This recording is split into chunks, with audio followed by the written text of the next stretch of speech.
continuação ao curso do método dos elementos finitos, vamos hoje trabalhar com o problema de vibrações em treliças. O professor Ray Clough foi quem inventou o método dos elementos finitos e também quem trabalhou pela primeira vez em vibrações em estruturas usando elementos finitos. A ideia básica é a seguinte: nós temos aqui uma treliça, né? 3 nós, 1, 2 e 3, 3 barras, 1, 2 e 3. Essas barras são retas e articuladas nos nós. O que é verdade, né, é que cada ponto dessas barras ele pode se deslocar segundo uma função, né, e no tempo. O método de elementos finitos vai nos propiciar, então, que não precisemos trabalhar com essas funções e as equações diferenciais que regem essas funções, mas apenas com os deslocamentos de alguns pontos escolhidos. No caso, nós vamos escolher esses pontos naturalmente como sendo as articulações das barras da treliça. Esses deslocamentos, eu estou numerando aqui como P1, P2, P3, P4, 5 e 6. Essa letra P minúsculo é deslocamento. Os esforços, se tivessem, seriam P maiúsculo. Essa notação é a notação do professor Venâncio, que foi o primeiro professor de estruturas aeronáuticas no ITA. Esses deslocamentos formam um vetor, que é o vetor dos deslocamentos, que podem ser divididos num vetor de deslocamentos livres, né, que são as incógnitas do problema, né, que nós queremos achar, e os deslocamentos que a gente já conhece, que são os deslocamentos nos apoios restritos. A equação diferencial, então, ordinária, né, e linear que a gente vai adotar aqui para o nosso problema é essa daqui. A matriz de massa vezes o vetor de acelerações, que é a derivada segunda do vetor de deslocamentos, esses dois pontinhos quer dizer derivada segunda no tempo, mais a matriz de rigidez da estrutura vezes o vetor de deslocamentos igual a zero, porque nós não temos forças aplicadas em vibrações livres, né? Vibrações livres são movimentos repetitivos de pequena amplitude, não forçados, em torno de uma configuração de equilíbrio inicial. Nós estamos, portanto, desconsiderando, inclusive, o amortecimento, né? As vibrações aqui não são amortecidas. A solução dessa equação é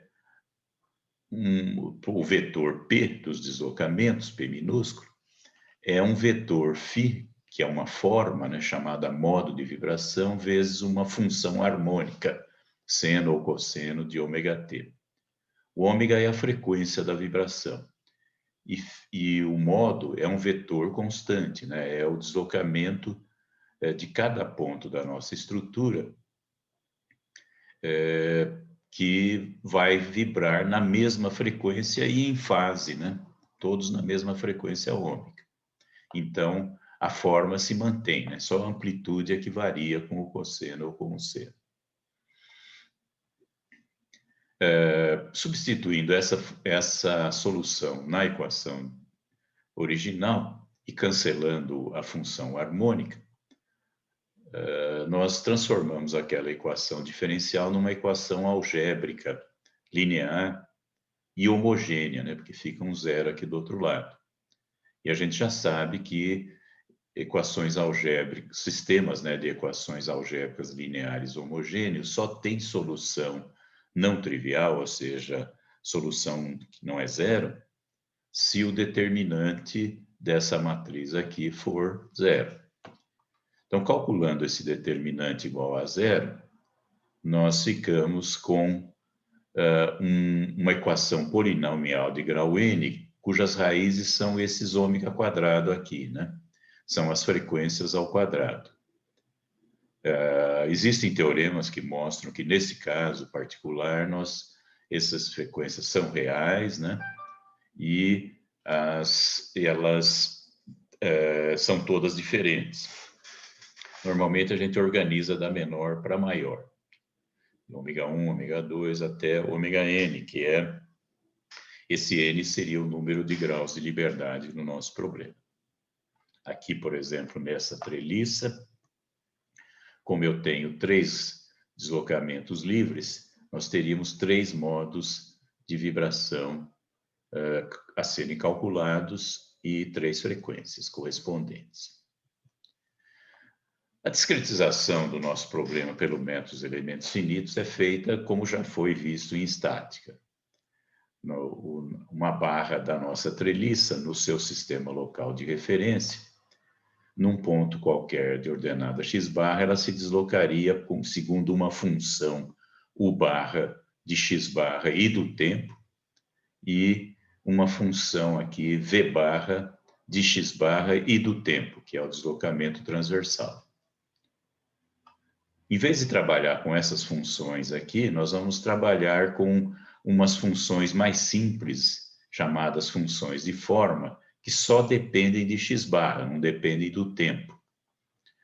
E essas funções são multiplicadas, então, pelos deslocamentos dos nós desse elemento, que é 1 barra, que é 2 barra, que é 3 barras, 4 barra, formando esse vetor aqui, que é o vetor dos deslocamentos nodais do elemento no sistema local de referência. Como essas funções n de interpolação ou funções de forma só dependem de x barra, na hora que eu derivo para achar o vetor de velocidades que eu vou precisar para a energia cinética, esse pontinho é a derivada no tempo, essas funções não são derivadas no tempo, né? Porque elas não são função do tempo. Só os deslocamentos nodais é que são função do tempo. Então, aqui eu tenho um vetor das velocidades nodais Q barra ponto. As funções de forma ou de interpolação são em número de 8, né? Porque vocês têm que interpolar 2 funções usando 4 deslocamentos. E dá para dividir aqui que a primeira linha interpola o U barra e a segunda linha interpola o V barra. Essas funções, como eu disse, elas são escolhidas arbitrariamente. As propriedades delas que tem que ter é que elas vale 1 num dos nós e 0 no outro nó. Algumas delas são 0 mesmo, todas. Mas as outras eu estou adotando como sendo lineares, que é o mais simples possível. Essa solução seria exata se fosse na estática. Na dinâmica, em vibrações, ela é uma aproximação, mas é uma boa aproximação. Está aqui as funções, né? Vale 1 no nó e 0 no outro. 0, 1 aqui, que é o que acontece sempre em elementos finitos. Se você tiver um elemento, por exemplo, de 4 nós, as funções serão sempre valendo 1 num nó e 0 nos outros, variando entre esses nós. Para determinar as deformações, os deslocamentos, né, dos nós, nós vamos usar a equação de Lagrange, que foi proposta por Joseph Louis Lagrange, ou Giuseppe Luigi Lagrange, porque ele nasceu em Turim, na Itália. E essa equação é essa que está aqui, né?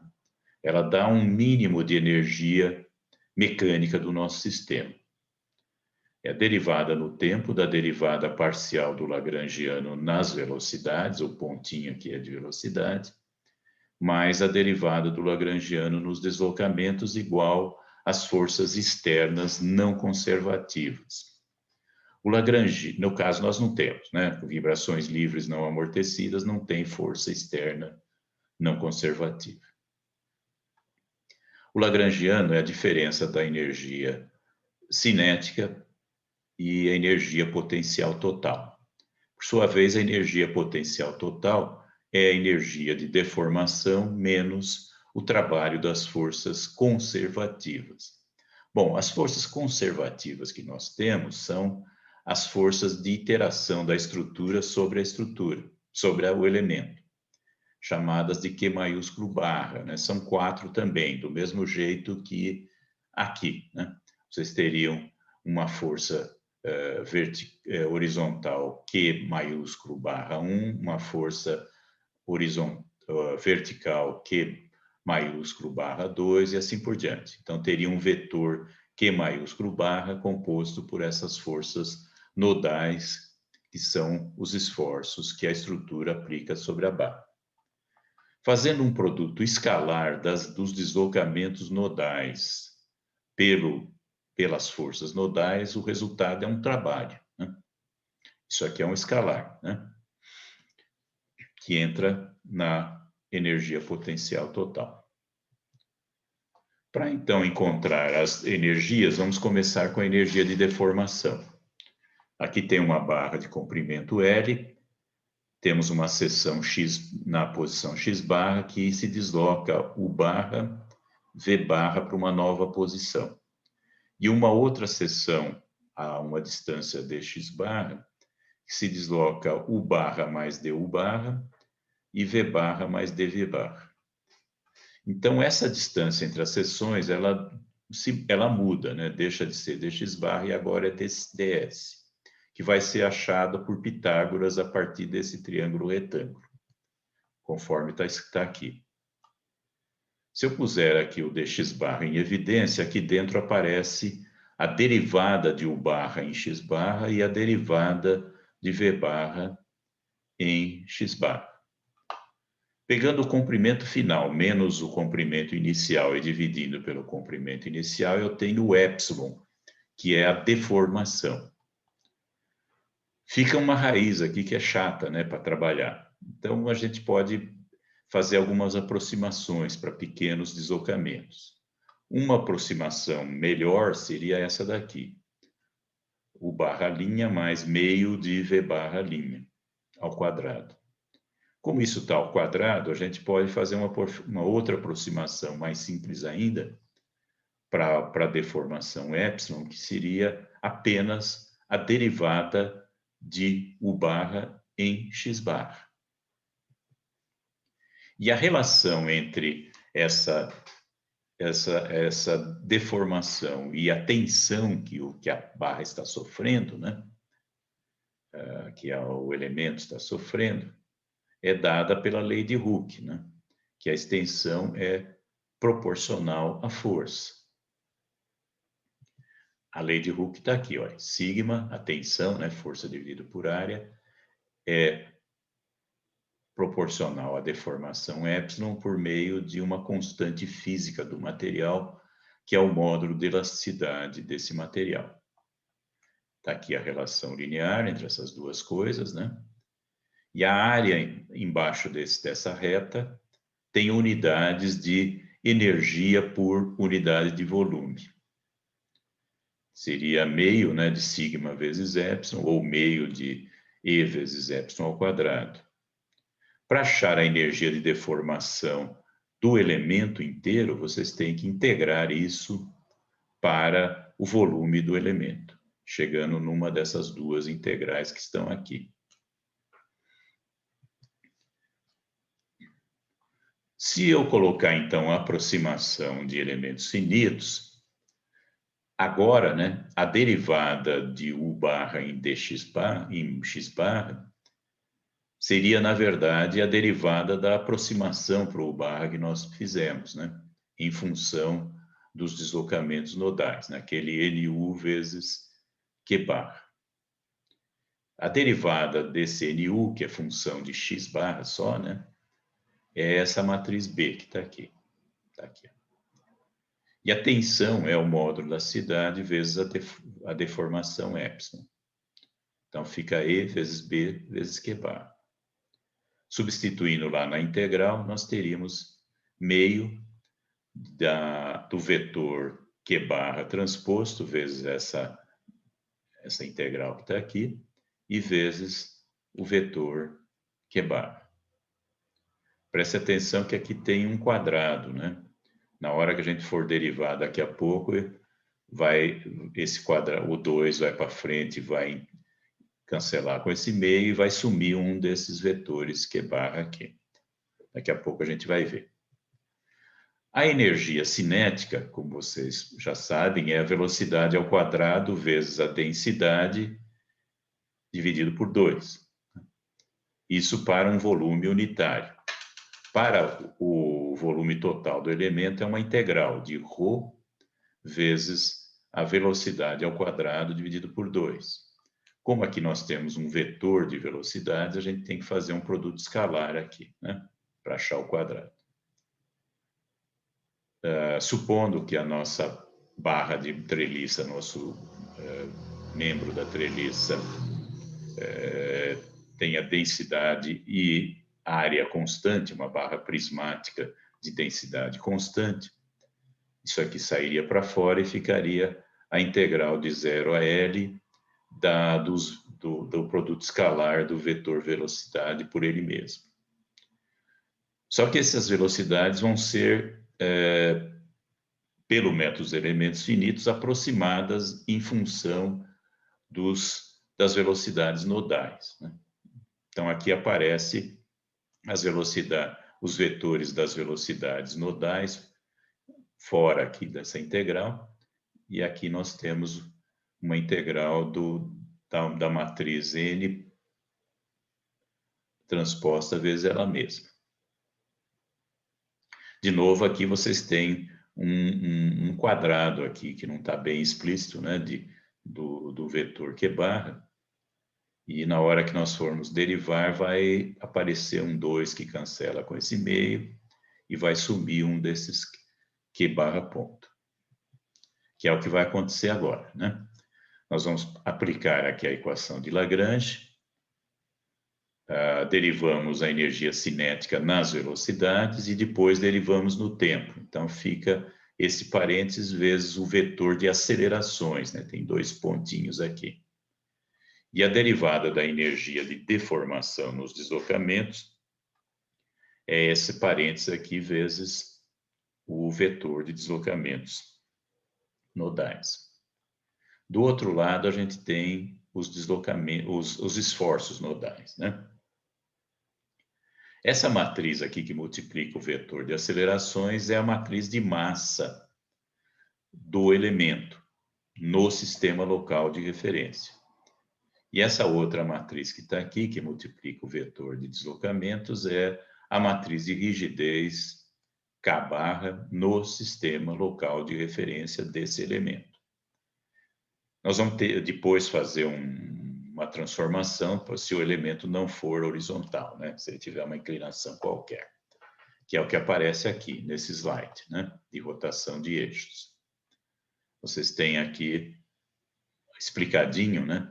O vetor de deslocamentos nodais no sistema local de referência, né? Esse Q1 barra na direção do eixo e Q2 barra perpendicular, Q3 barra 4 barra, e no sistema global, que é paralelo ao eixo da estrutura, né? Q1, Q2, Q3, Q4. A mesma coisa os esforços, né? No sistema local, Q barra maiúsculo, e no sistema global, Q sem barra, né? Maiúsculo. E a transformação entre os dois é feita por uma matriz de rotação T, onde aparecem os cossenos e os senos desse ângulo alfa que a barra está inclinada em relação ao eixo da estrutura. Fazendo as continhas, as integrais lá, nós chegaremos na matriz de rigidez da estrutura no sistema local de referência e, fazendo aquele produto de matrizes, achamos a matriz de rigidez do elemento no sistema global de referência, sem a barrinha aqui, né? Também a matriz de massa, mesma coisa, fazendo lá a integral indicada lá para achar a matriz de massa no sistema local de referência, chegamos nisso aqui. Se fizermos a rotação, né, desse jeito que está aqui, nesse caso, né, numa barra de treliça plana, vai aparecer o mesmo resultado. Então, a matriz de massa é invariante à rotação para esse elemento de treliça. Para outros elementos, não, né? Cuidado.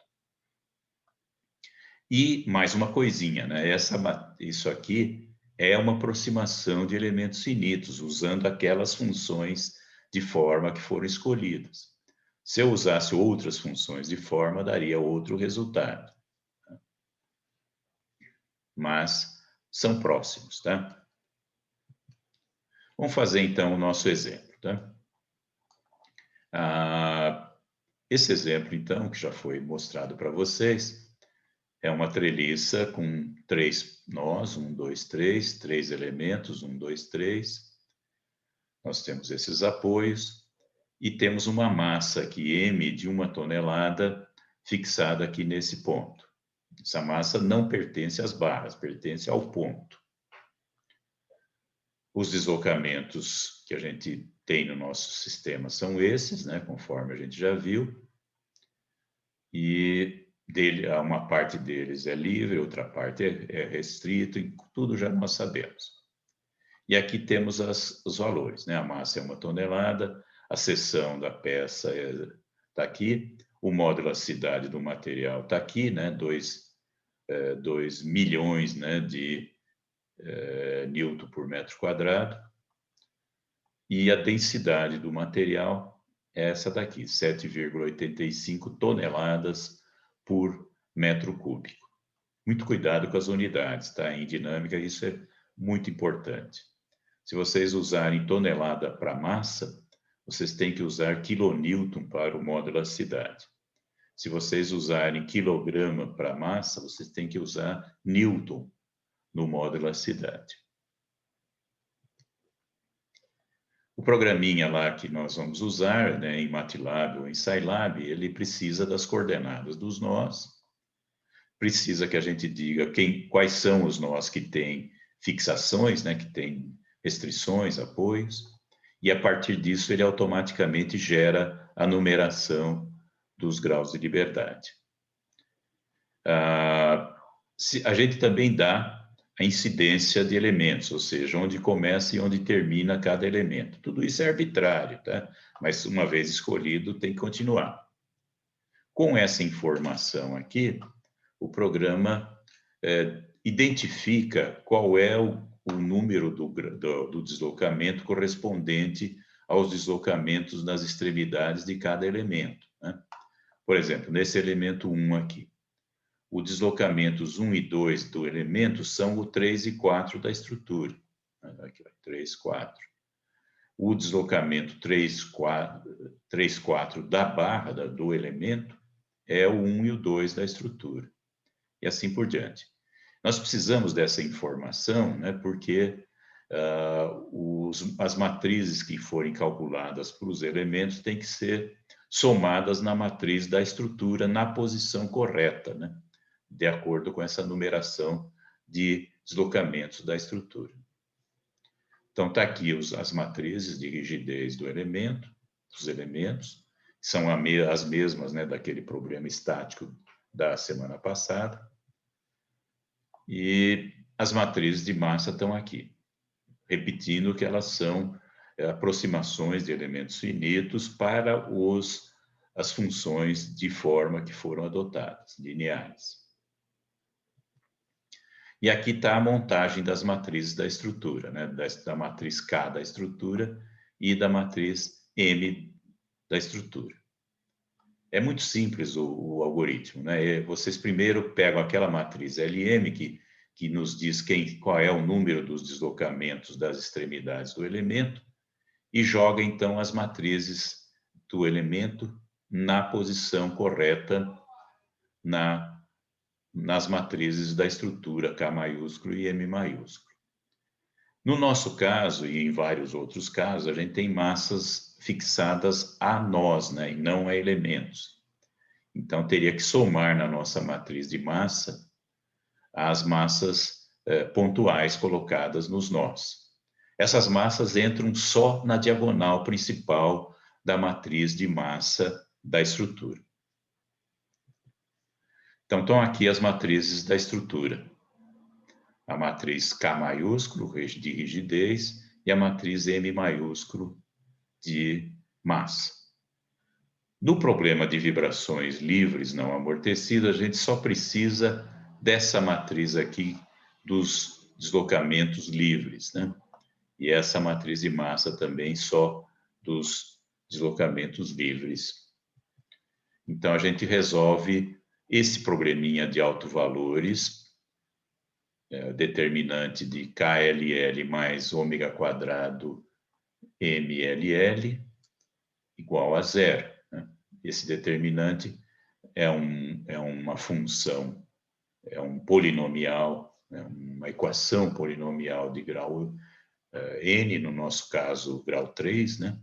Que vai dar 3 valores aqui, que são as frequências naturais de vibrações. A unidade aqui é radianos por segundo, tá? Se vocês quiserem as frequências em hertz, tem que dividir por 2π, porque em cada ciclo nós temos 2π radianos.